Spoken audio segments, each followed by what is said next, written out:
Boa noite, pessoal. Para quem não me conhece, eu sou Márcio Filipe, eu faço parte da comissão organizadora do SAVE, do Simpósio de Acesso Vascular e Endovascular, juntamente com o Dr. Leonardo Arduin, o Dr. Tiago Barroso, o Dr. Leonardo Cortizo, e a gente vai começar a nossa terceira sessão clínica online com discussão de casos.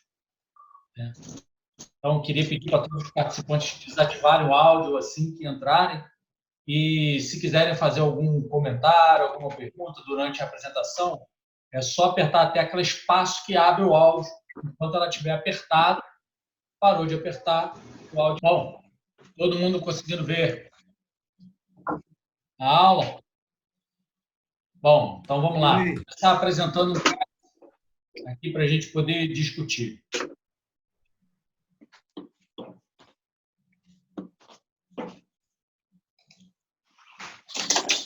Então, o primeiro caso é esse paciente aqui, um paciente de 58 anos. Só botar aqui. 58 anos, que foi encaminhado para avaliação de uma FAB radiocefálica no membro superior esquerdo, para dificuldade de função da mesma durante as sessões de hemodiálise. A FAB havia sido confeccionada há cerca de 4 meses. Ao exame físico, a FAB tinha pênite presente, porém fraco. Você tocou 201? 201? Os áudios aí, Márcio? Fechei os áudios. Fechei os áudios, depois eu abro o áudio para todo mundo. Então, a FAB tinha um frame presente, porém fraco. Tinha presença de circulação colateral importante antebraço. O pulso braquial e radial eram amplos e o paciente não tinha nenhum sinal clínico de estenose central. Então, essa aqui é a foto, né, do braço do paciente. Era uma FAB radiocefálica bem distal. Aqui dá para ver a cefálica. Vocês estão vendo, dá para ver a cefálica. E nesse trecho, fiquei na dúvida se ela estava presente ou não. É um trecho que geralmente tem um tecido adiposo um pouco mais espesso. Realmente é difícil, às vezes, de ver a fístula no paciente. Bom, esse aqui é o Doppler do paciente, que não ajudou muito, né, porque dizer que tinha uma veia cefálica prévia medindo 5,3 milímetros, perto da anastomose com a artéria radial, porém com fluxo arterializado de bom volume, de 1,4 litros por minuto. Então, eu fiquei na dúvida se essa FAB realmente tinha um problema ou não, mas pela história clínica, o nefrologista tinha relatado que a FAB estava difícil de função mesmo. Então, nesses casos onde há uma dissociação entre a clínica e o exame, né, o ecodoppler principalmente, eu procedo com a realização de uma arteriografia armada, o que a gente programou.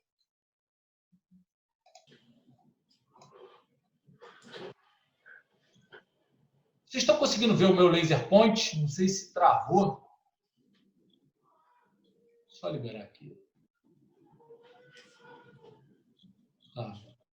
Tá. Estamos vendo, sim. Está conseguindo ver? Apertou o espaço, funcionou o microfone, né, o Cortizo? Isso, funcionou. O espaço funciona. Ok. Então, o laser point está correndo aqui no meu computador, está travado. Então, esse era o Doppler. Eu achei o Doppler não compatível com a clínica do paciente, né, o exame físico e com a avaliação da diálise. Então, eu procedi com a realização de uma flebografia armada. Bom, na flebografia eu iniciei com uma punção de basílica. E aí a gente vê essa imagem aqui. Né?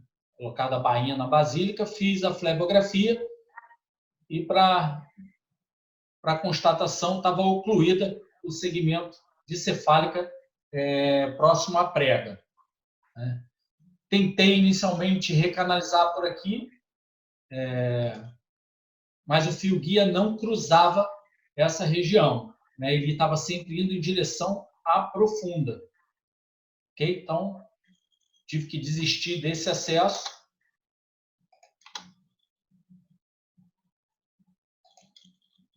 E fazer uma punção da cefálica lá próximo da fístula. Injetando contraste, a gente vê essa imagem, né? Cefálica até o terço médio proximal do baço, ela ocluída, circulação colateral importante no reabitar naquele ponto.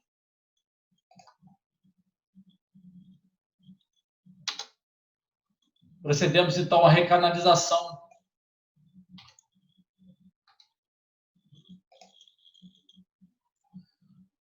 do segmento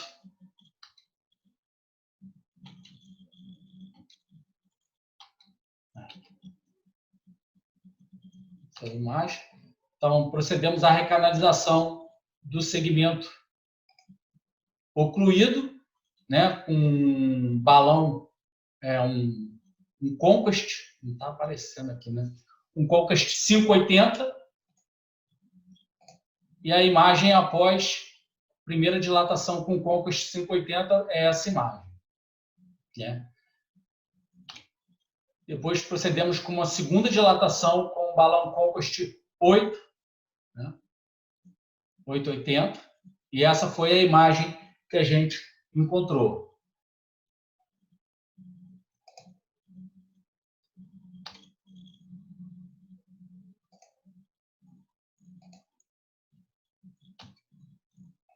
Bom, aquele segmento estava resolvido, então partimos para analisar a fístula na região da anastomose. E essa foi a imagem que a gente viu, né? Não consegui visualizar bem a artéria radial, né? Só consegui ver a região da fístula. Então, eu decidi cateterizar a artéria radial e injetar o contraste por ela. E aí eu vi essa imagem.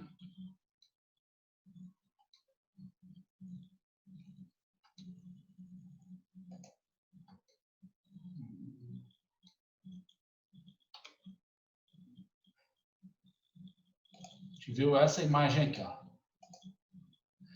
Essa imagem. Nessa imagem, a gente viu a presença de 3 estenoses. Uma estenose na artéria, imediatamente antes da anastomose. Uma estenose na veia, logo depois da anastomose. Uma terceira estenose aqui em cima. Tá?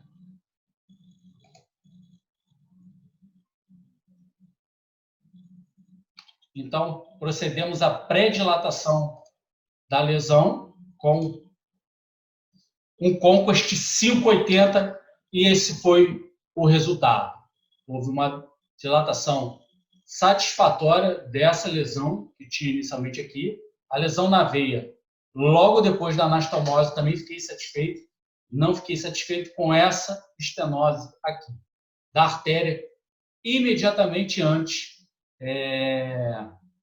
da anastomose. É uma região mais perigosa e difícil de trabalhar, né? Mas não fiquei satisfeito e resolvemos proceder, então, com uma segunda dilatação, dessa vez usando o balão Nutonix, um 650, e esse foi o aspecto final aqui. Houve uma dilatação satisfatória de todas as lesões, na minha opinião, com bom fluxo na FAV. O segmento proximal também dilatei com um Nutonix, né, um 850, e esse foi o aspecto da cefálica próxima à prega do cotovelo, com boa drenagem, satisfatória. Esse aqui é a imagem do braço logo após a maturação assistida da FAV. Então, a gente começa a visualizar a cefálica no trecho onde ela não era visível, a circulação colateral importante some do braço, né? O frêmito se torna amplo e suave, e esse aqui é o aspecto atual da fístula, 45 dias depois, todo o trajeto da veia dilatado uniformemente, com excelente calibre, e aqui as punções, o paciente realizando as punções. Bom, esse é o meu caso. Eu vou passar agora a palavra ao doutor Leonardo, para ele poder fazer a apresentação do caso dele. Alguém quer fazer algum comentário?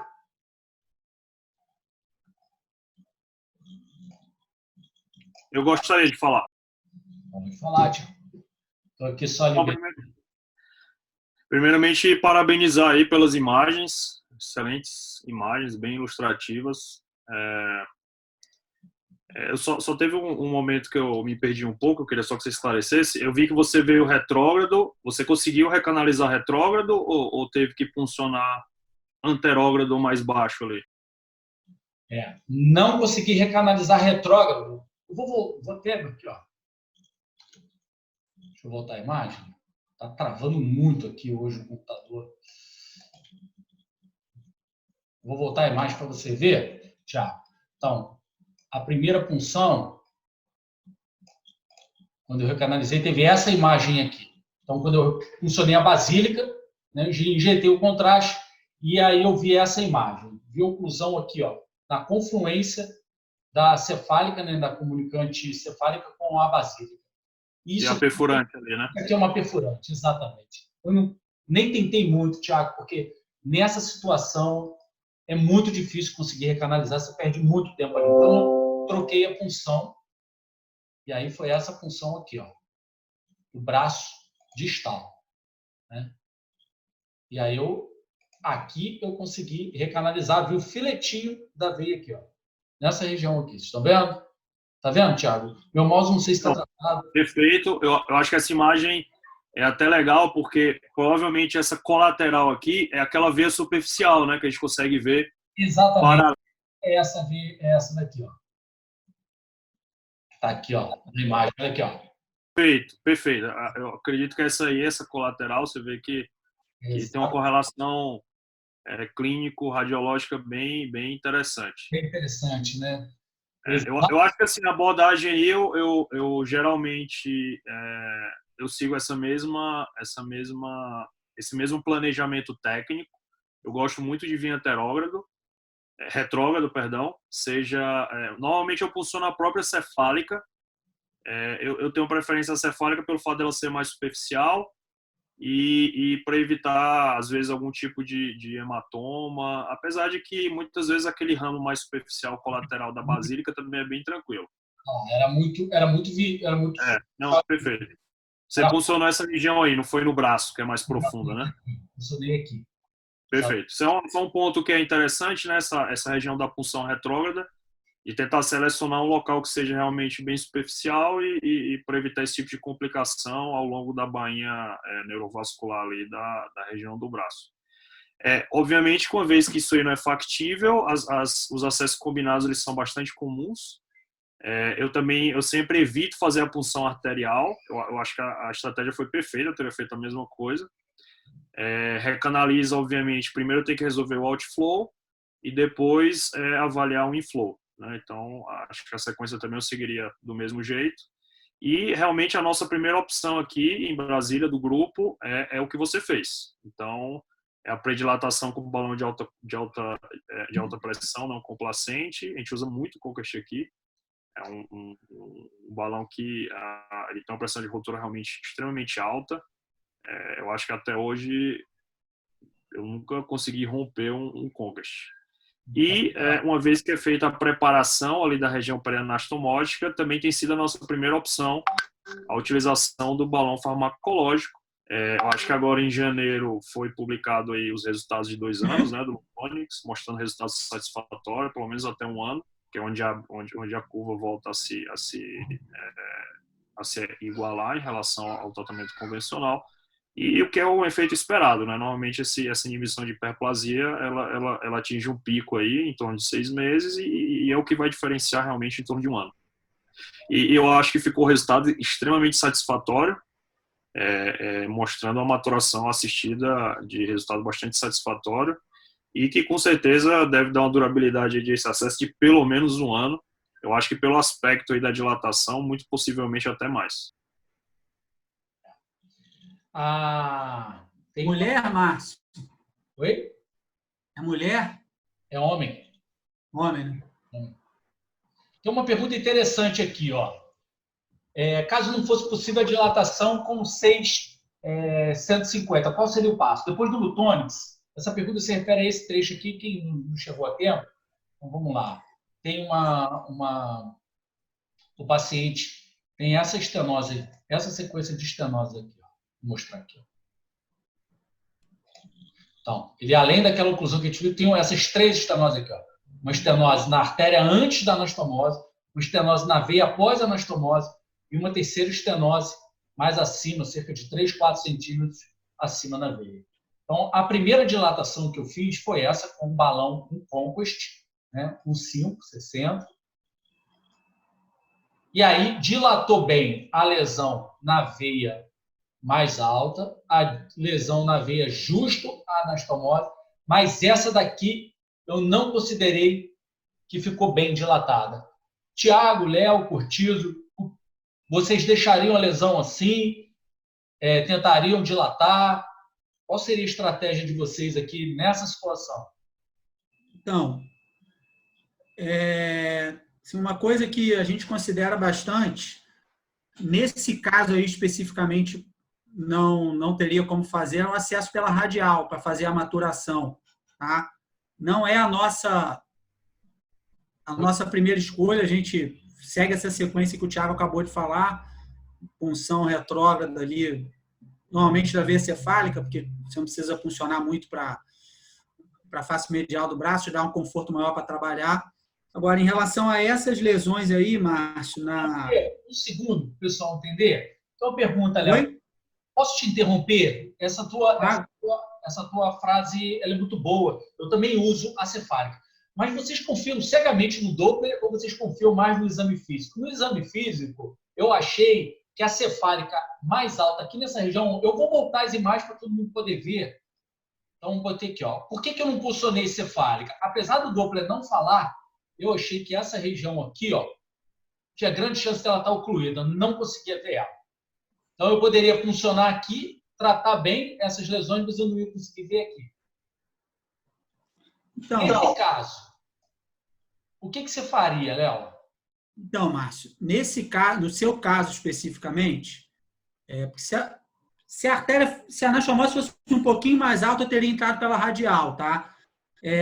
O exame físico ele é extremamente importante, tá? Provavelmente você já teve uma noção só pelo exame físico de que provavelmente essa cefálica pudesse estar ocluída ali no terço proximal, né? Ainda mais que o paciente é magrinho, eu tentaria vir pela cefálica mesmo, tá? Punção anterógrada. Mas qual trecho da cefálica? Então, Márcio, eu puncionaria a cefálica um pouquinho, uns 3 dedos acima da prega do cotovelo. É onde eu costumo acessar também. É onde eu costumo acessar, porque é um acesso que você consegue tratar qualquer segmento estenosado. Basicamente o fio desce reto, né, Léo? Exato. Ainda tem esse detalhe. É mais fácil de você conseguir recanalizar. O fio desce reto. Mas olha o braço, olha o detalhe. Ela não é tão visível aqui. Será que está ocluído ou não? Esse braço está garroteado? Não está garroteado, não. Então, toda maturação, quando eu vou fazer a punção, eu punciono com o braço garroteado. Não, mas isso aqui, o braço até eu garroteei. Essa foto não está garroteada, depois eu garroteou. Aqui nesse trecho não era tão visível. Aqui. Geralmente com eu faço cogueado isso aí. Geralmente é bem tranquilo. Inclusive, às vezes... Tem que fazer cogueado. Agora, Márcio, você na flebografia que você fez pela punção da basílica, parecia que a cefálica é bem factível de ser funcionada nesse ponto que eu... Essa daqui? Prévia. A prévia. Desculpa, essa aqui. Na anterior. Aí. Você acha que é boa? Eu fiquei na dúvida. No exame físico, eu fiquei na dúvida e achei estranho. A basílica está tão desenvolvida, eu achei que tinha uma probabilidade razoável de ter lesão aqui. E eu escolhi a basílica. Mas vocês fariam... Márcio, A recomendação para quando você for fazer maturação é que você funcione acima da prega do cotovelo, para que não tenha, para que você não prejudique o deságua da fave. Então, é sempre que você tenta sempre funcionar acima do deságua da perfurante, para você não estragar um deságua. E um outro detalhe, um outro ponto importante na maturação é o seguinte: evitar de funcionar veias que tenham de 4 milímetros para baixo, porque você pode acabar ocluindo o outflow. Então, isso é um detalhe técnico importante também quando você vai fazer a maturação. Se a sua veia é muito fina, talvez seja melhor você entrar pela artéria radial, se o arco palmar te permitir. Perfeito. Tem um caso... Uma outra possibilidade. Desculpa, fala um que ficou confuso, os dois falando. Uma outra possibilidade, né? Vocês falaram que vocês não gostam de punção arterial, mas o Léo citou a artéria radial. Outra opção era funcionar a tabaqueira também, né? Aqui a gente tem a rotina de fazer as radiocefálicas com um pouco mais distante do punho, né? A gente também. Por mais que a veia até seja boa próxima do punho, a gente faz a anastomose um pouquinho mais alta, justamente já pensando numa angioplastia futura, né? E um acesso retrógrado ali pela radial, que é um acesso bem fácil de fazer, e você consegue tratar todas as lesões, seja na artéria, seja justa anastomótica, seja uma lesão mais distal. Então você consegue tratar qualquer lesão. Curtizo, como falava o Dr. Petean, o ideal é você fazer essa anastomose da radiocefálica com a veia que comunica ela na basílica, de 7 a 9 centímetros acima do punho, que aí você consegue fazer uma anastomose melhor, uma angulação melhor quando você usa a bifurcação, e lançando mão desse artifício você diminui a probabilidade de ter hiperplasia intimal no segmento justo anastomótico. Não vou fazer o papel de advogado aqui do diabo. Eu não concordo com isso, não. Eu concordo que quanto mais distal, melhor, poupa possibilidades futuras. Eu prefiro fazer bem lá no punho e ir subindo se tiver algum problema.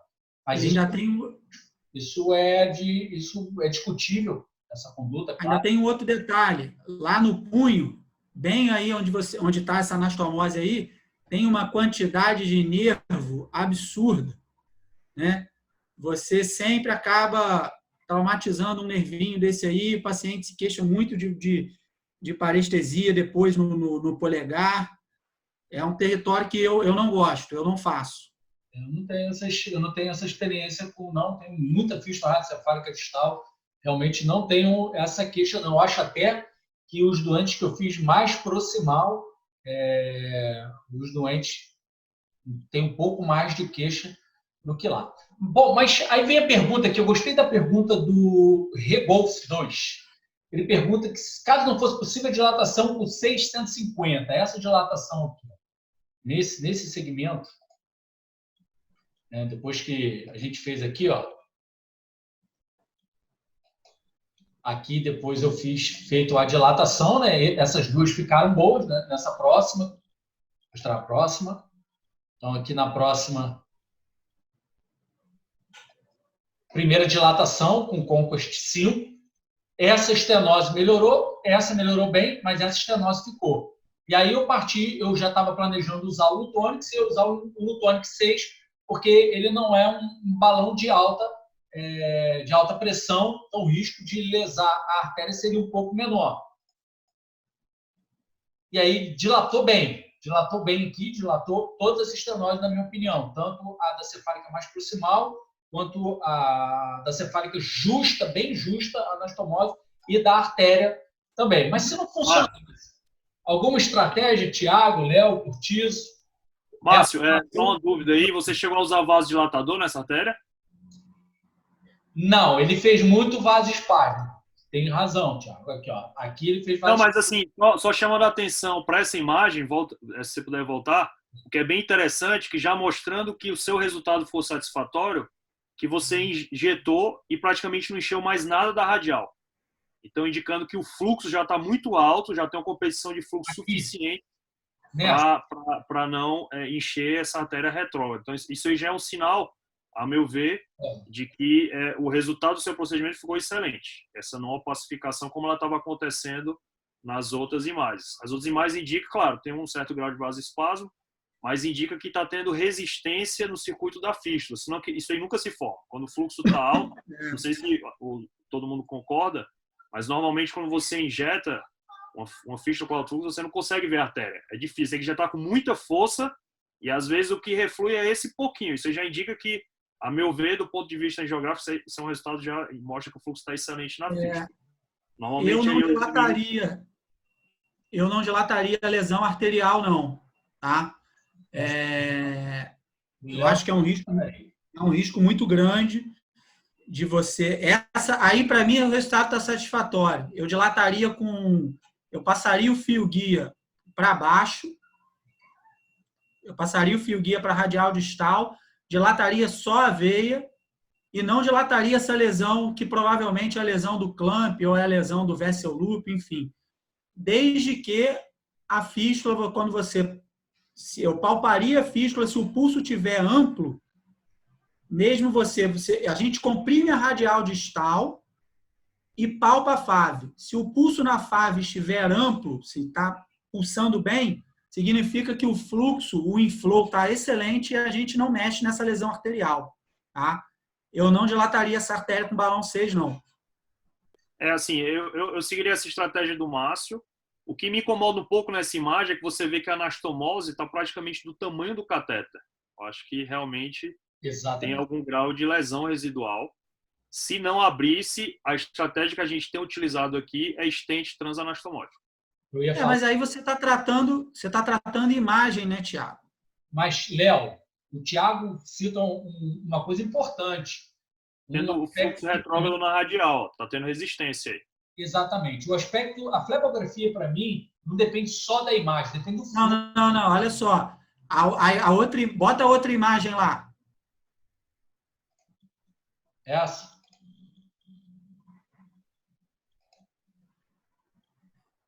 Bota aí, bota para correr. Essa é a imagem final? O que tem? É a imagem final. Essa é a última imagem? Esse é após o balão 6, no Tonic 650. O Thiago fez um comentário que, para mim, é muito pertinente sobre a análise de flebografia. Eu uso muito a mesma coisa que ele falou. Quando eu também considero essa estenose importante, eu acho que a artéria radial, ela está sob regime de alta pressão e baixo fluxo. Porque eu estou injetando o contraste está subindo até lá em cima, né? Ele não está escoando bem desse ponto, está enchendo muito a artéria. Quando a artéria está com escoamento amplo para uma fístula, que é um vaso de baixa resistência, o contraste não vai subir, o contraste vai drenar para a fístula. Então, o Thiago falou muito bem, e eu concordo com ele, quando injeta o contraste e ele sobe demais, significa que tem algum problema na fístula. Então, além da imagem, considerando isso, eu achei que essa estenose deveria ser tratada. O que você acha, Thiago?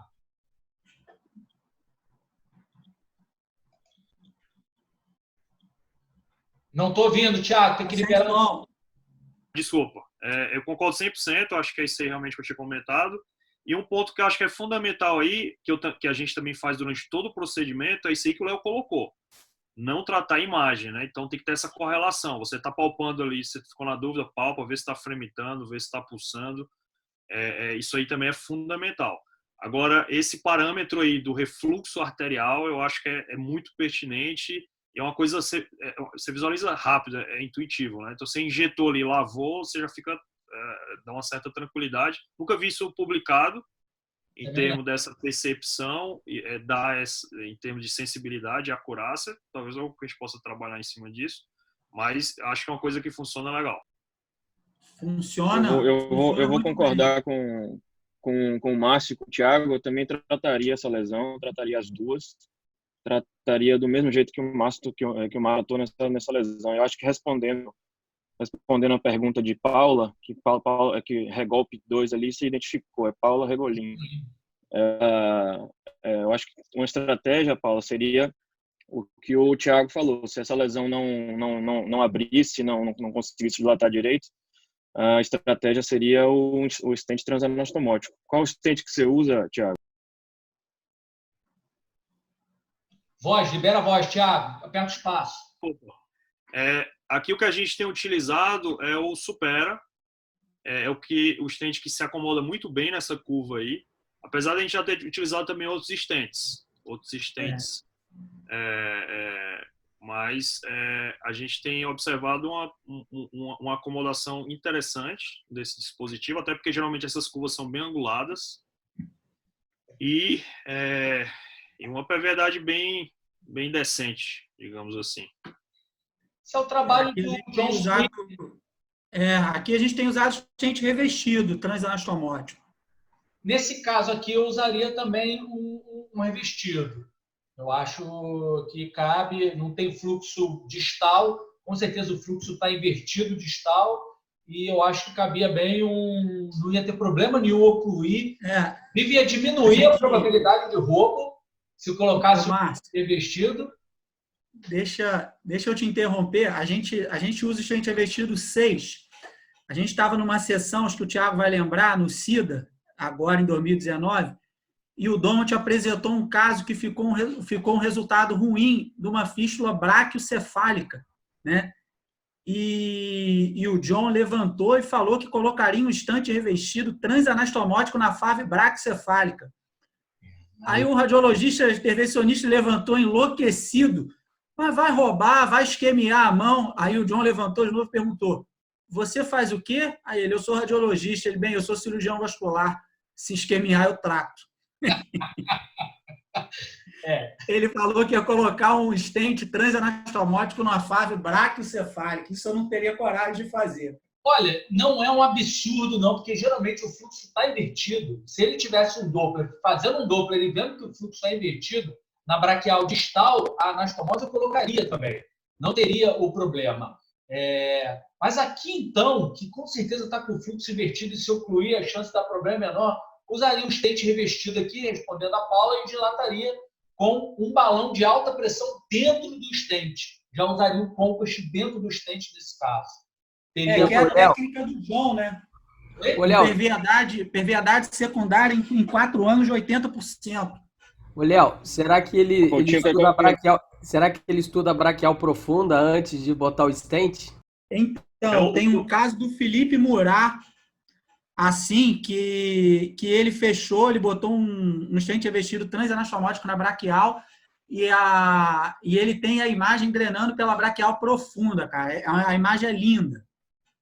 Mas só reforçando que esse estudo aí que o senhor comentou, do Sweeney, é com stent não revestido. Não revestido. Só para reforçar. E você tem essa publicação dele, é bem interessante. Depois a gente deixa disponível no site. São 100 e poucos casos. Para a referência bibliográfica, para depois quem tiver interesse levantar e dar uma olhada. Mas eu queria levantar uma outra discussão, uma discussão importante. Todo mundo concorda com o uso de balão com droga em estenose dessa região ou tem alguém que não usaria? Eu acho, Márcio, na minha opinião, esse é o melhor território do uso do balão com droga. Tem, inclusive, uma meta-análise que saiu agora, se eu não me engano, agora em 2020, está bem fresca, sobre o uso do balão farmacológico no segmento justo-anastomótico, e o resultado é bem favorável. Aos 12 meses, 6 meses, não mostrou muita diferença estatística, mas é quando começa a ter a ação da droga. Mas com 12 meses, o resultado é bem satisfatório. Então, eu acho que esse é o melhor território. Inclusive, eu acho que o grande erro dos trabalhos de balão farmacológico é colocar tudo no mesmo bolo. Você vê o cara falando de arco cefálico, de corpo de favo, de estenose venosa central, que tem fisiopatologias diferentes. E o segmento justo anastomótico não, é hiperplasia intimal e ponto. Isso já está muito bem definido. Então, na minha opinião, é o melhor território para o uso do balão farmacológico. Eu concordo com o Léo aí, realmente esse é o melhor território para usar o balão farmacológico, principalmente se você tem uma lesão única, né? A lesão única justa anastomótica, né? Se Curtiram? for... Oi, Restenose também, concorda? e restenose também. E principalmente se for lesão única, né? Nesse seu caso aí, você tratou com balão farmacológico justa anastomótica, mas a lesão do corpo da FAV foi só com balão de alta pressão. Não, não. Aqui, ó. Não sei. Aqui eu também usei o Lutonix na justa e depois usei o Lutonix 8, um 850 aqui em cima. Quer dizer, não foi 150, foi um 880 aqui. Aqui, naquela região ocluída. Tá? Aqui em cima também teve o Lutonix.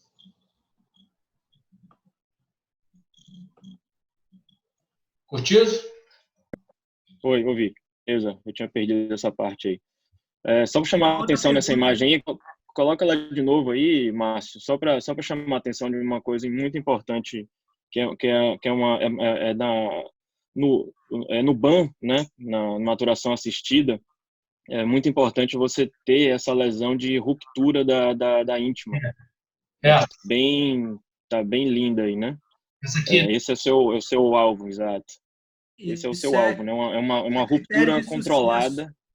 Isso, esse é critério de sucesso.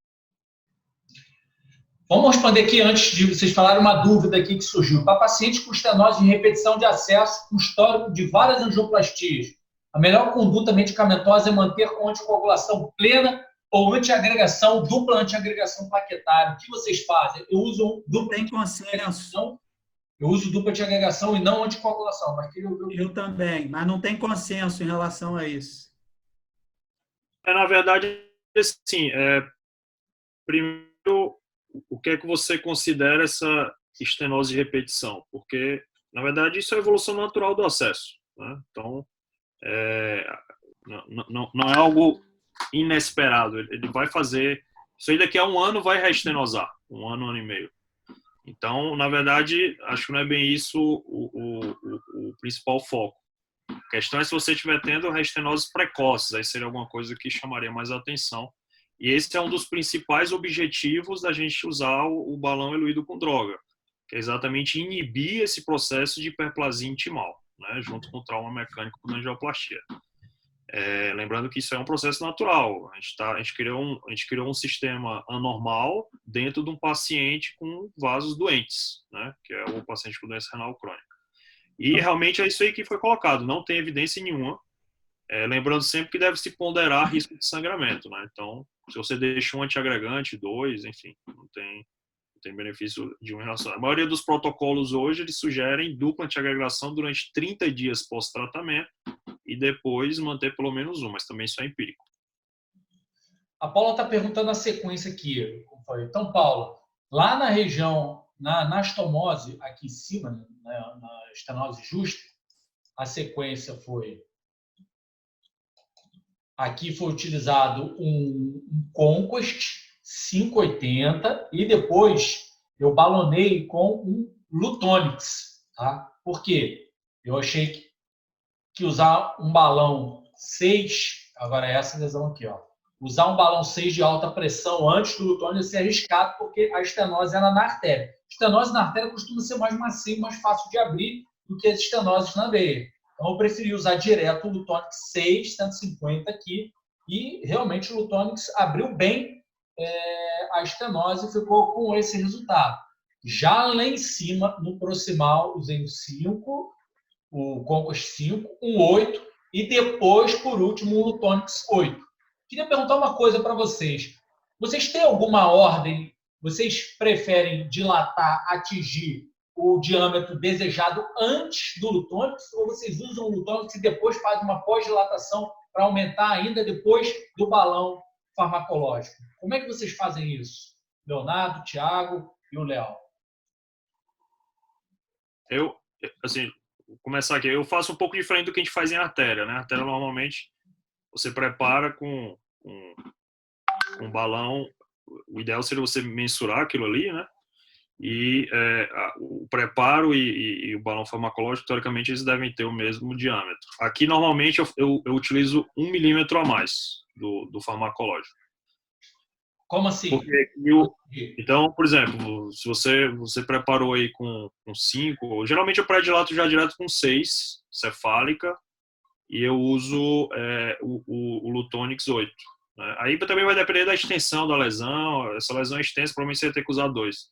Mas se eu conseguir um 7 120, para mim eu trataria só com esse. Agora, é claro que esse caso aí tem uma particularidade que você entrou dentro da radial. Então, não vai dar para você também utilizar um tão longo. Não, o da radial, boa, Thiago, ótimo. O da radial, realmente, eu não ia fazer um pós-balonamento depois do Lutonix, não. Mas a pergunta que eu faço é aqui, dessa região que era ocluída, você dilataria direto com o 6, usaria o Lutonix 7 e depois pós-dilataria com o Conquest 8. É isso?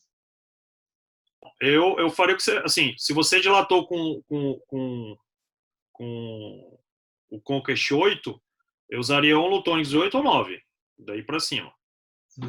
Entendi. Então, e aí o que você fez lá na artéria, perfeito, usou 5, usaria também provavelmente um 6. E é isso. Entendi. Curtido, você faz diferente? Algum comentário sobre a ordem? Preparo? Não, normalmente eu pré-dilato com um balão de alta pressão e vou com um balão farmacológico 2 milímetros acima do balão de alta pressão que eu utilizei. Normalmente eu faço nessa ordem. Mas não tem muito consenso, não. Até porque quando a gente não tinha balão farmacológico de calibres de 8, 9, 10, o que se fazia era dilatava primeiro com balão farmacológico e depois ia lá e dilatava para o tamanho que você queria o vaso com um balão de alta pressão. Então, não tem muita ordem.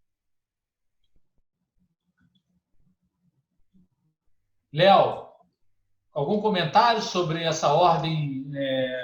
Como é que você pré-dilata, prepara a artéria com balão e se faz o farmacológico maior do que a pré-dilatação, se balona com balão de alta pressão pós o Lutonix, balão farmacológico, como é que é a tua estratégia nisso? Normalmente a gente pré-dilata com balão com Conquest 6, tá? Balão de alta pressão 6, com maior comprimento possível, né? No caso, deveria ser o 8. Na literatura, o que você tem de descrição em relação ao tamanho o comprimento do balão, quanto maior for o comprimento do balão, menor sobreposição de área dilatada você tem e menor a probabilidade de você ter rupturas, tá? As rupturas normalmente estão relacionadas à sobreposição de área dilatada. Então, no Conquest vai até 80, que é o que a gente tem disponível, então a gente tenta usar sempre 80 quanto tem. Então, a gente vai de 6, né? Dependendo do segmento, a gente usa o balão farmacológico só no segmento estenosado. Então, se for um segmento curtinho, a gente vai com um balão farmacológico 7 ou 8, e depois a gente vai com outro balão de alta pressão, ou 9, ou até 8. Aí vai depender do diâmetro da veia pré. Mas, normalmente, a gente faz 6, 7, 9, ou 6, 8 e 10. É o que a gente faz para cefálica e antebraço. Maravilha, maravilha. Bom, pessoal, mais alguma pergunta nesse caso? Alguém quer comentar alguma coisa? Alguém quer fazer mais algum comentário? Paula, tem um comentário a fazer? Posso fazer uma pergunta aí? Claro. Francisco, eu estou falando, eu sou nefrologista, não entendo esses balões nenhum aí que vocês falam, mas parabéns aí, o Márcio, eu fiquei impressionado com a recuperação dessa fístula aí. Mas eu fiquei em dúvida o seguinte, a primeira era realmente como tratar o pós-operatório desse paciente, mas que já foi discutido. Agora, a outra é o seguinte, se não vamos supor que não tivesse dado nada certo na junção artério-venosa, essa última que você dilatou, e o fluxo, que eu vi que teve colegas aí que acharam até que você devia ter parado antes, né? Mas eu vi que melhorou bastante mesmo o fluxo depois. Qual seria o próximo procedimento? Você ficaria mais simples tentar fazer uma reanastomose um pouco mais distal da anterior? Francisco, excelente pergunta, muito boa. E a pergunta que você fez é o motivo pelo qual eu faço a anastomose bem distal. Realmente, a gente nunca sabe se você vai conseguir resolver todas as estenoses ali, né?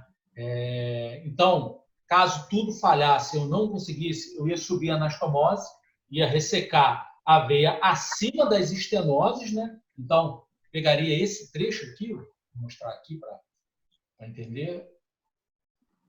Pegaria ela aproximadamente nesse trecho aqui e faria a anastomose nessa região, tá? Para tentar salvar. Esse é um dos motivos pelo qual eu não fiz essa ficha, mas eu teria feito do mesmo jeito, bem distal, dando possibilidades para cima. Mas hoje eu entendo a posição do Léo e dos outros que não fariam isso, porque realmente a efetividade da angioplastia é alta nessa região, você consegue dilatar a maioria das lesões. Mas o Léo pode comentar, Léo.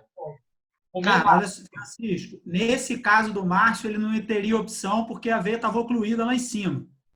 Então, ou ele resolveria por endovascular, ou ele teria que fazer uma anastomose, uma fístula braquiocefálica lá na prega do cotovelo. Mas, Léo, se eu conseguir dilatar a lesão lá em cima e não conseguir dilatar a lesão na região justa anastomótica mesmo, isso pode acontecer. E aí você pode subir a anastomose. Entendeu? Essa é a pergunta. Quando que você ia fazer a anastomose? Depois de qual angioplastia? Depois de uso de qual balão? Não, eu já fiz a primeira aqui, né? Já deu certo. Faria a segunda aqui. Deixaria essa fístula funcionando daquele jeito que deu. Quando ela fechasse de vez, eu não ia tentar mais angioplastia, não consegui na primeira. Eu ia tentar refazer a anastomose mais alta. Entendeu? Você não faria isso? Eu faria diferente? Eu colocaria um stent transanastomótico. Tá, mas não resolveu. Deu um problema de secou a artéria, rompeu alguma coisa. É difícil não resolver, né? Sim, concordo. Tanto que eu fiz a observação que hoje em dia é raro não conseguir resolver. Mas pode acontecer. Nesse seu caso aí, eu subiria direto uma fístula braquiocefálica. Se fosse o caso, eu ia fazer uma fístula de prega. Eu vou só comentar. Boa noite, Francisco. Obrigado aí pela participação. Prazer tê-lo aqui na sessão. Francisco é nefrologista aqui de Brasília. Então, isso aí que foi colocado, acho que sua pergunta é excelente. Normalmente o que a gente faz, você observe que toda a discussão aqui, se a gente não tivesse feito primeiro a tentativa endovascular, você perderia o antebraço. Então, observe isso, a importância do... E assim, a gente quando avalia isso aí, é o conceito do life planning, né? Então, a gente tem já o A, B, C, D, as várias opções, mas sempre tentando preservar ao máximo a área de punção. Então, você observa, um tratamento desse dando certo, o paciente ganhou aí, no mínimo, 1 ano, 1 ano e meio de acesso. Às vezes, seja suficiente. E um acesso nativo de antebraço, desenvolvendo veia para cima, que vai aumentar as chances futuras. Baixo índice de infecção. Pouquíssima probabilidade de reintervenção em 12 meses, entre 9 e 12 meses. E mesmo quando for reintervir, a chance de resolver por endovascular é altíssima, porque o mais difícil ele já fez. Então, você observa o tamanho do benefício que se trouxe para esse paciente, né? E, obviamente, isso aí que foi colocado é muito pertinente. Se você não consegue resolver um inflow, mas ele conseguiu resgatar toda a veia. Geralmente, eu parto direto para a prega anticubital e a gente faz uma anastomose lateral. Então, ele vai pressurizar para cima e para baixo. Mesmo você fazendo a anastomose na prega, você consegue, através de fluxo retrógrado para esse côtulo cefálico, às vezes puncionar e dialisar. Então, você consegue preservar ainda, de ponto de vista cirúrgico, a área de punção. Bom, mas agora eu vou... Desculpa. Agora eu vou falar do que a gente acompanha paciente aí há 30 anos, né? Ontem, inclusive, eu fui só lá entregar umas flores para uma paciente que está há 30 anos. Então, essa proposta do Márcio, né, e vamos dizer, não é fatiando, né, tipo, antecipa, vai um pouquinho mais para cima até chegar na prega, eu acho que é mais interessante. Pode ser que envolva maior número de procedimentos, mas se você pensar, a não ser que esteja trabalhando com uma pessoa muito idosa, que você não tem uma perspectiva de sobrevida grande, eu acho que é interessante sempre tentar, porque o que eu entendi, se fizesse uma nova anastomose um pouco mais menos distal, mais proximal, você poderia, se for um jovem e por acaso ele não transplantasse, etc., ou mesmo transplantasse, pudesse voltar à diálise, eu sempre acho que pensar nesse indivíduo que ele pode precisar de fístula durante muitos anos, né? Então, por isso que eu gosto dessa ideia do Márcio aí de fatiar antes de partir para a prega cubital. Era essa a discussão que eu achei. Porque, na verdade, Francisco, prega cubital nesse caso é porque a veia já está toda doente, né? A nossa estratégia é, obviamente, evitar ir para a prega cubital, né? Só se a veia realmente não te permitir, aí realmente a gente acaba partindo para uma fístula de prega de cotovelo. Perfeito. Inclusive, uma situação dessa, às vezes a gente consegue fazer até uma prótese no antebraço antes de subir para cima, né? Então, aí do ponto de vista cirúrgico, já tem várias opções de resolução aí do acesso, mas o importante é essa questão de hoje, o endo first, né? No sentido de você insistir no resgate endovascular, na maturação assistida, e mostrando que um acesso desse nativo, onde a maioria das pessoas iriam desistir e partir para um outro acesso, veja a qualidade do acesso. Isso aí a gente já consegue liberar para a punção após o procedimento. O paciente precisa nem de catéter. Não, isso paciente é o seguinte. Só uma última pergunta. Mostra a foto da veia de novo aí, Márcio. Márcio, aquela foto que você mostrou, quanto tempo foi pós-operatório imediato? Essa aqui é logo após a cirurgia. Olha que interessante. Essa daqui é antes da cirurgia, na sala, antes. Né? Não vejo aqui circulação colateral. Aqui eu acabei o procedimento, já liberei punção, e essa daqui 45 dias após. É fantástico. Bom, pessoal, vamos passar para o caso do Léo para a gente poder discutir ainda mais coisas sobre o fato, senão é muito interessante, a gente gosta, todo mundo aqui é apaixonado por acesso vascular para mundial, a gente fica aqui 3 horas no mesmo caso. Vamos passar lá para o caso do Léo. Tá, Léo? Vou te colocar como... Pronto, Léo, pode... Vamos lá. Pode apresentar aí.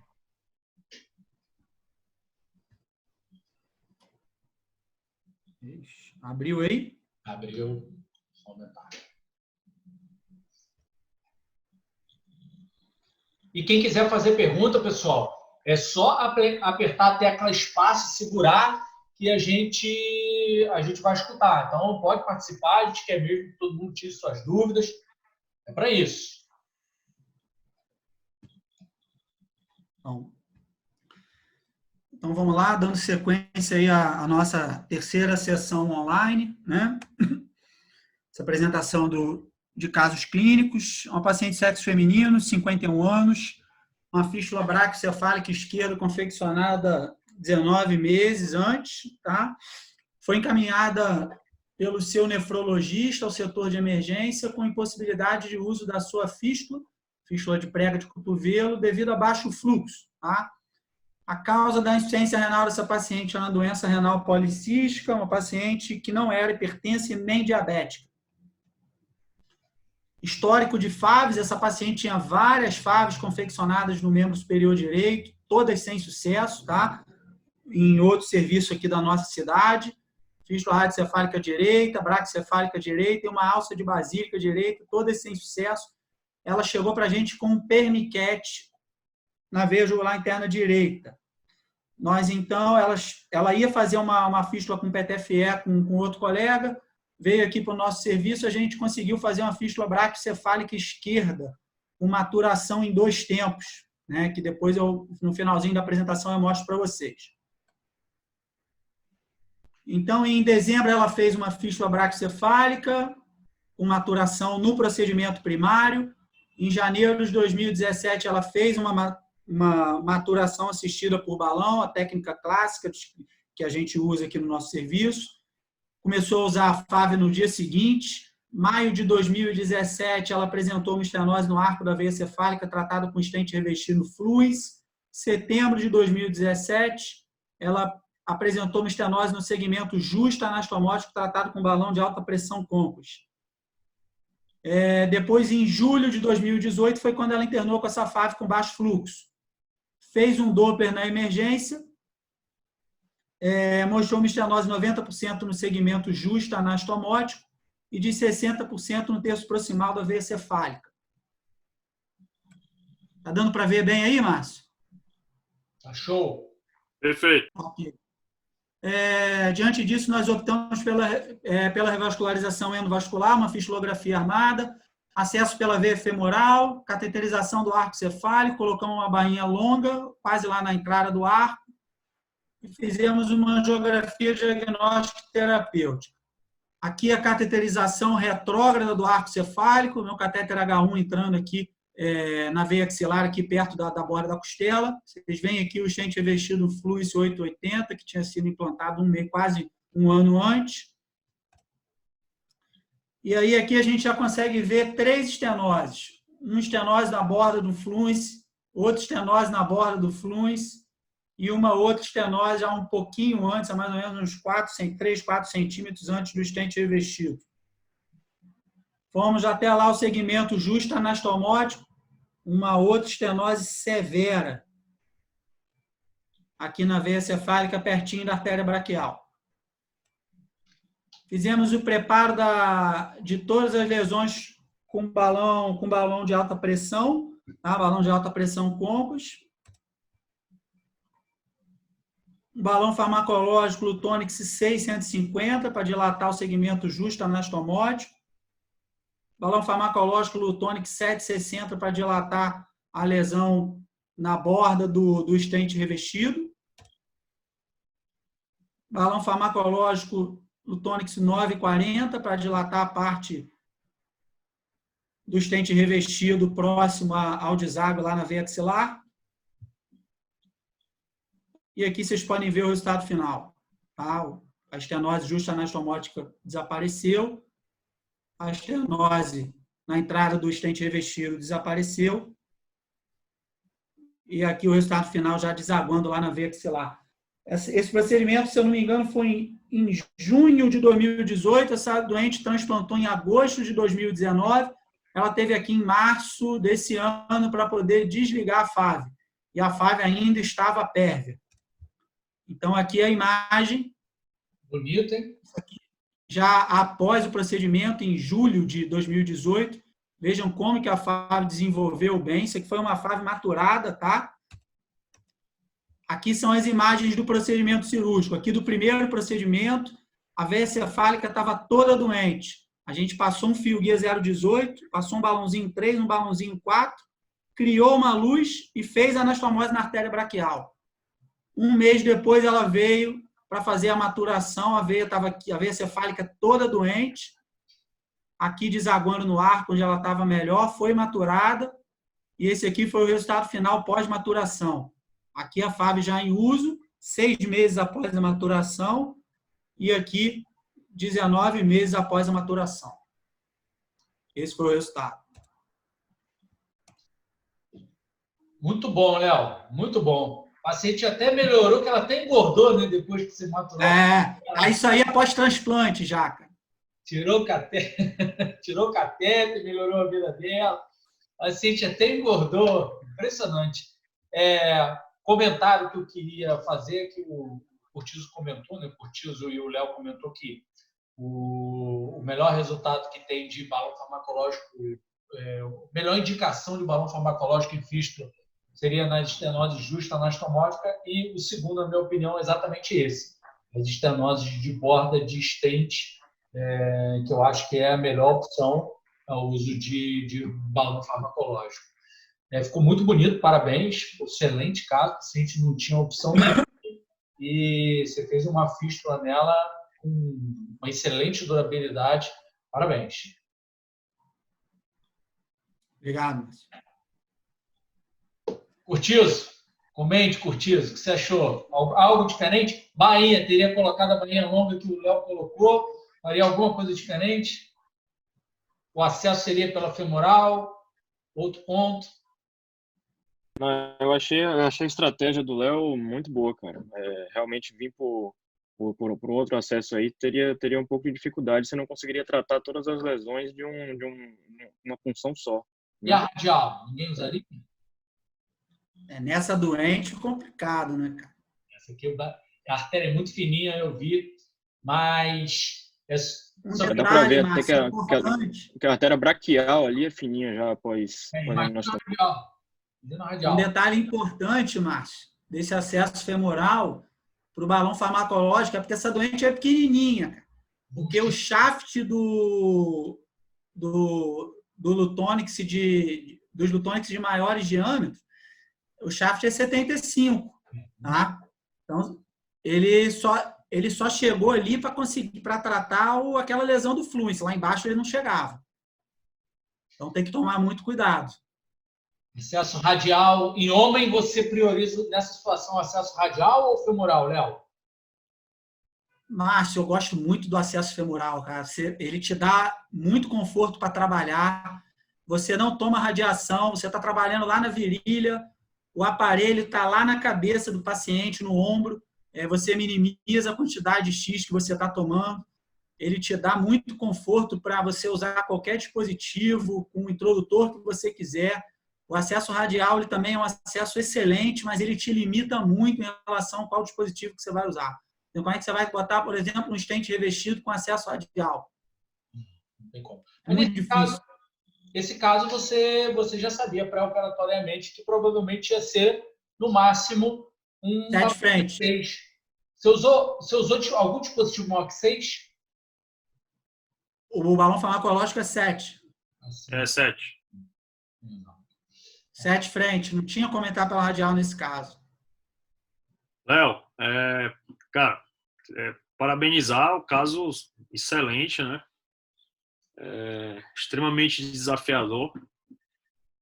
Eu acho que aqui do grupo, quem tem, obviamente, quem inovou isso aí, quem tem mais experiência em maturação assistida é você, o seu grupo aí. O resultado é sensacional, né? Tanto na fase inicial, quanto você observe que você conseguiu manter esse acesso funcionando praticamente 3 anos. 3 anos numa veia literalmente perdida, né? Apoplásica. Eu acho isso sensacional, né? E com todos os benefícios de uma veia, né? E não de uma prótese, né? Com baixo risco de infecção e vendo uma taxa de intervenção, o que é descrito em torno de uma vez aí, entre 12 e 18 meses. Eu acho que o resultado aí, eu teria utilizado também a mesma estratégia. O que você falou do acesso femoral é extremamente pertinente, confortável, e eu particularmente eu tenho muita preocupação com exposição radiológica, e eu acho que de todos os acessos você consegue colocar ali o escudo, né? E você realmente consegue trabalhar longe ali da fonte de radiação. E eu acho que isso é um ponto extremamente importante. E uma coisa que facilita o acesso femoral também nessas situações, quando você não sabe se tem lesão de arco cefálico ou não, é quando o paciente já tem um stent. Porque você já tem um marcador, apesar de que, também você sempre fala, e isso é verdade, geralmente a confluência é exatamente na transição ali do primeiro arco com a clavícula. Então, em 90% dos casos, se você virar o catéter nessa região, você vai encontrar o ósseo. Agora, você pode realmente ter algum grau de dificuldade se tiver lesão de arco cefálico. Então, acho que também é uma situação que facilita, às vezes, você já ter o stent ali como marcador radiológico. Parabéns. Eu ia fazer um comentário mesmo, viu, Thiago? Uma dificuldade de você vir pelo acesso femoral é justamente essa, você conseguir acessar a veia cefálica por baixo, né? Se tiver lesão, é extremamente difícil. E uma outra dificuldade também é que você tem uma válvula bem na junção, né? Então, que pode dificultar também a cateterização nesse sentido. Mas como tinha um stent, aí fica mais... A gente usa muito, Curtizo, o acesso femoral para tratar veia cefálica. E eu vou te falar que a maior dificuldade de cateterizar a veia cefálica é relacionada à angulação dela. quando ela tem um ângulo quando ela tem um ângulo próximo de 90 graus, 80, quando é um ângulo mais aberto, é muito difícil de entrar. É muito difícil. O guia desaba toda hora, o catéter desaba, é a maior dificuldade, quando o ângulo é muito aberto.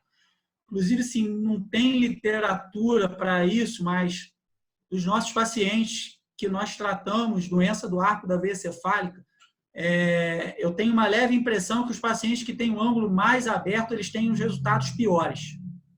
Eles reestenosam com mais frequência.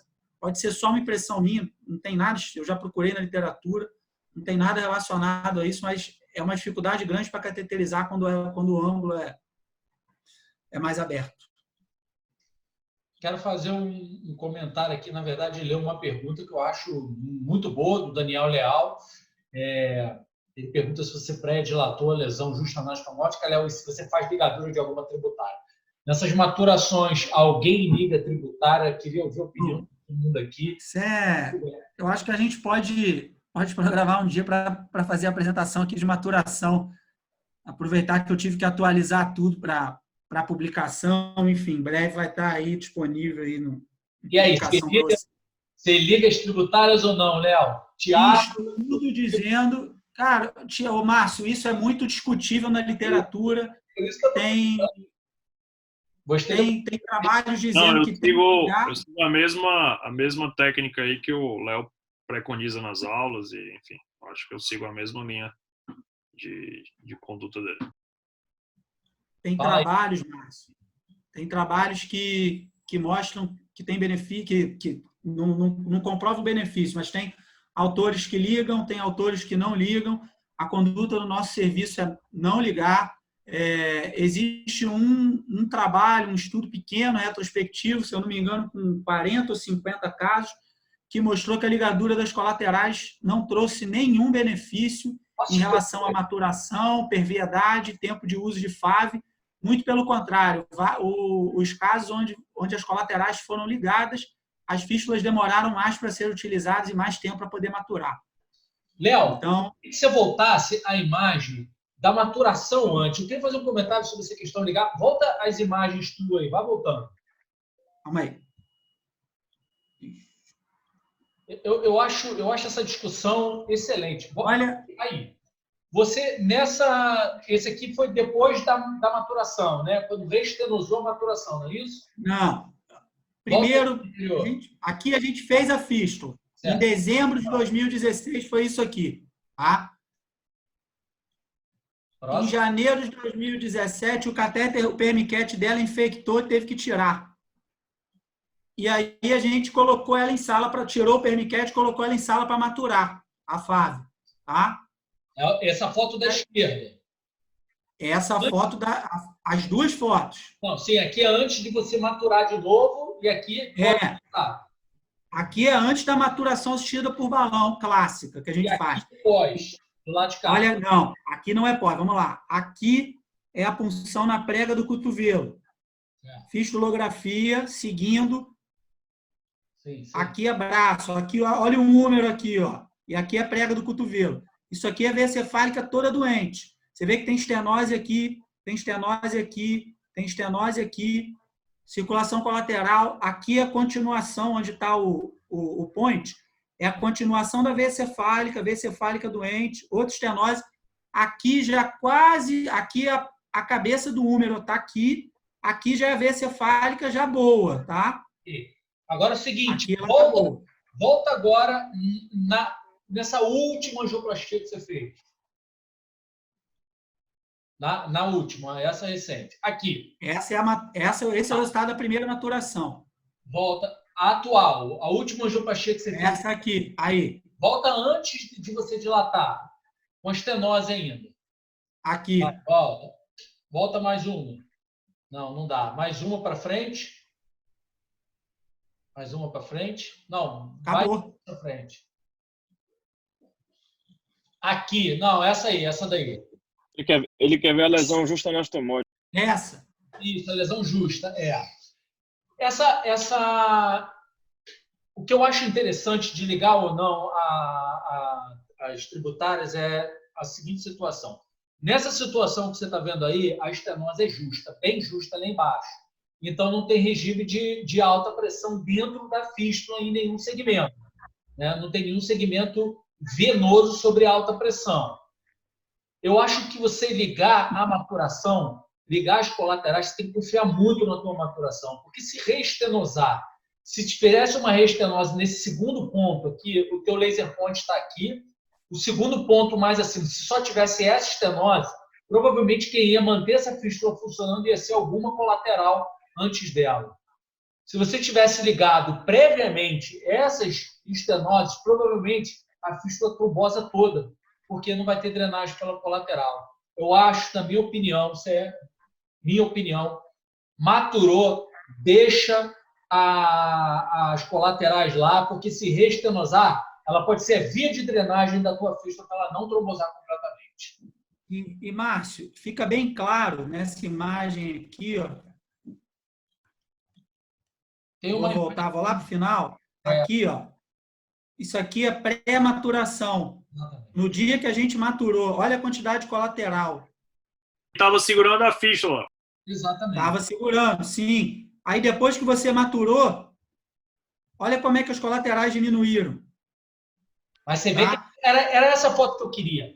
Essa foto daí mostra as colaterais que, quando reestenosou depois, elas que seguraram a fístula na segunda reestenose. Sim, para não trombosar, porque mantém o fluxo. Exatamente. Então, eu também sou a favor de deixar as colaterais lá, a não ser que elas estejam causando algum problema de roubo na fístula, alguma outra questão. Esse caso, Márcio, não é um caso tão legal para exemplificar como que as colaterais simplesmente desaparecem. Você vê no seu caso, o seu caso que você acabou de apresentar, você vê que depois que você maturou a veia, as colaterais desapareceram. Todas elas. Se elas vão voltar a funcionar, mantendo. Não, se estenosar, elas vão voltar, sem dúvida. Concordo. Então, eu não ligo. Não ligo. Tá respondido, Daniel? Algum comentário, Daniel Leal, a seguir? Tudo bom, Léo? Tudo bem. Como é que você está? Tudo bom, rapaz? Deixa eu te perguntar, cara. Parabéns aí pelo caso. Deixa eu perguntar duas coisas. Se a colateral tiver frêmito e às vezes atrapalha o pessoal na clínica a puncionar. Eu já tive um caso que estavam puncionando uma colateral em vez de puncionar a fístula, toda hora dava hematoma. Nesse caso, você ligaria a colateral para dependente de qualquer maturação? Eu acho o seguinte, essa é uma discussão que a gente tem constante aqui no nosso grupo. Eu acho que a colateral ela se desenvolve porque ela está associada a alguma estenose que talvez não tenha sido vista. Então, a gente costuma fazer uma flebografia para poder avaliar. A não ser que seja uma colateral muito grande e que esteja competindo com a via principal. Tá?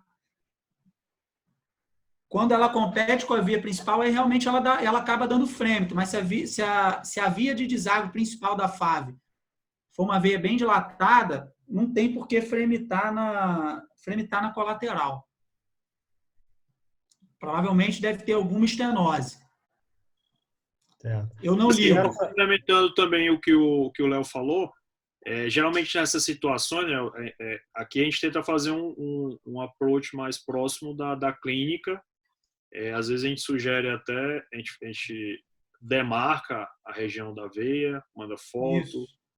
Às vezes pede para alterar a técnica de punção, fazer um buttonhole para marcar aquela região. Mas também a gente tende a ter uma conduta mais conservadora. Ô, Léo, outra pergunta. Essa lesão que você tratou justa anastomótica, ali devia ter passando 1,5 mm, 2 ali, né? Você pré-dilatou com qual balão? Você só colocou o Lutonix 6 ali na apresentação? Você pré-dilatei com 5. Dilatou com 5. Mas pré-dilatou com algum balão antes? Conquest 5. Mas chegou lá pela femoral o Conquest? O Conquest é 120. O 135, se eu não me engano. 120. Conquest é 120. Ele tem os dois caps, né? Tem curto e longo. O Conquest, ele tem, quando ele vem na caixa, ele é 120. Quando ele vem num pacotinho menorzinho, retinho, ele é 75. Você tem os dois. E você ainda tem o 40, que não tem aqui no Brasil. Mas você tem shaft de 40, 75 e 120. Então, ele chega bem via femoral. Beleza. Ficou ótimo lá. Outra pergunta importante, pegando o gancho, sempre, para qualquer tipo de lesão, isso é extremamente importante, tem que pré-dilatar. Sim. Se a pré-dilatação não abrir a lesão, não adianta tratar com balão farmacológico. Exato. Então, assim, o primeiro passo, o balão farmacológico, a única função dele é inibir a hiperplasia, a reestenose. O que trata a lesão propriamente dita é o balão de alta pressão, é a pré-dilatação. Então, esse conceito é extremamente importante. Se você não consegue abrir essa lesão, não adianta aplicar droga. Você não abriu a lesão. Conceitualmente, isso está errado. Aí seria o critério de falha, onde entraria a utilização de algum stent. O que a gente tem agora nível de evidência para stent revestido, né, no caso Covera, ou você utilizar algum bare metal stent para resgatar essa lesão. Então, esse algoritmo é extremamente importante. Então, pré-dilatação, quando é que ela é considerada uma pré-dilatação adequada? Você tem que ter uma estenose residual menor que 30%, não ter dissecção limitando o fluxo, e aí você parte para a escolha do próximo passo, que no caso seria o balão com droga.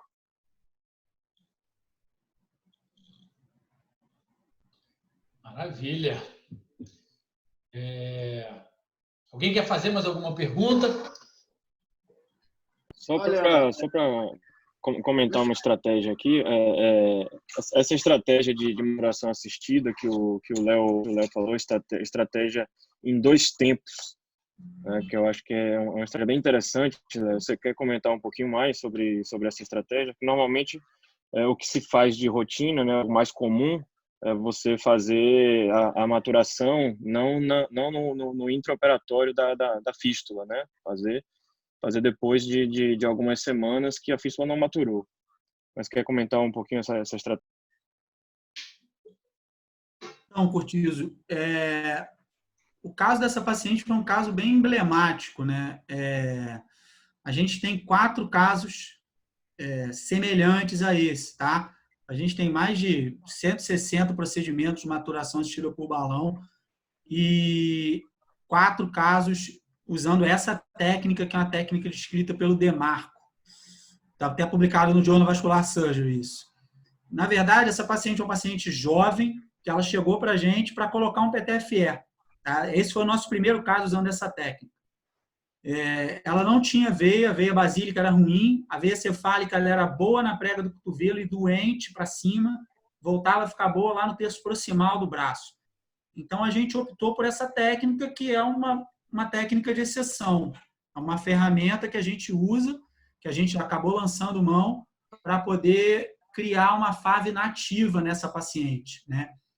A gente não dilata com balão de angioplastia, a gente não faz a dilatação de rotina, né? Quando a gente confecciona a FAV. A grande maioria dos nossos casos de maturação, eles seguem a rotina normal de uma fístula. A gente faz a fístula, se ela não maturar em 6 a 8 semanas, a gente faz um exame de imagem.